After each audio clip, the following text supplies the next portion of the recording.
একটা কথা আপনাদের সাথে শেয়ার না করে পারতেছি না। এটা হচ্ছে, আমি বহুদিন যাবত রাজনীতি করি। তা আমার রাজনীতির অভিজ্ঞতা অনুযায়ী এই ব্যাপারটা আমি কখনোই দেখি নাই যে আওয়ামী লীগ, বিএনপি, জাতীয় পার্টি এরা এই ইলেকশন প্রচারণায় যাদেরকেই মানে নিয়ে আসুক, হয়তো আত্মীয় স্বজন বা টাকার বিনিময়ে সবাই চলে আসে। নেতাকর্মীরাও, এমনকি নেতাকর্মীরাও টাকার বিনিময়ে কাজ করে, টাকা ছাড়া কাজ করতে চায় না। তো এই 2 দিন যাবৎ 2টা ঘটনা আমি খুব আশ্চর্য হয়ে গেছি। এটা হচ্ছে যে এক রিক্সাওয়ালা, আমি এই দিয়াবাড়ি থেকে মিরপুর 2 নাম্বার যাব, তা রিক্সায় উঠলাম অটোতে। তা অটোওয়ালা আমাকে দাওয়াত দিচ্ছে ভোট দেবো কাকে। অনেক কথাবার্তা শেষে সে বলছে যে ভাই এইবার জামাত ইসলামে ভোটটা দিয়েন।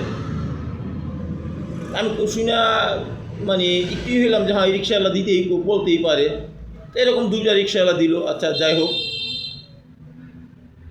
সবচেয়ে আশ্চর্য হয়ে গেছি ফকির।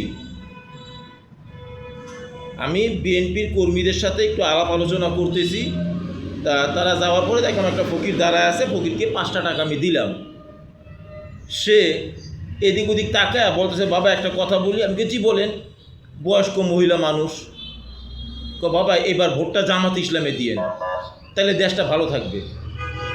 আমি খুব আশ্চর্য হয়ে গেছি। এই ফকির সে বলতেছে ভোটটা এবার জামাত ইসলামকে দিয়েন, দেশটা ভালো থাকবে।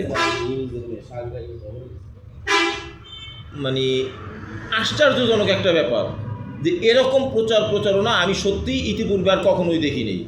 আপনারা দেখছেন কিনা জানি না, তবে এটার নামই আসলে রাজনীতি এটাই হওয়া উচিত যে সর্বস্তরের জনগণ যেন নিজের মনে করতে পারে যে এই দলটা আমার, এই দলে ভোট দিলে দেশ ভালো থাকবে, জনগণ ভালো থাকবে।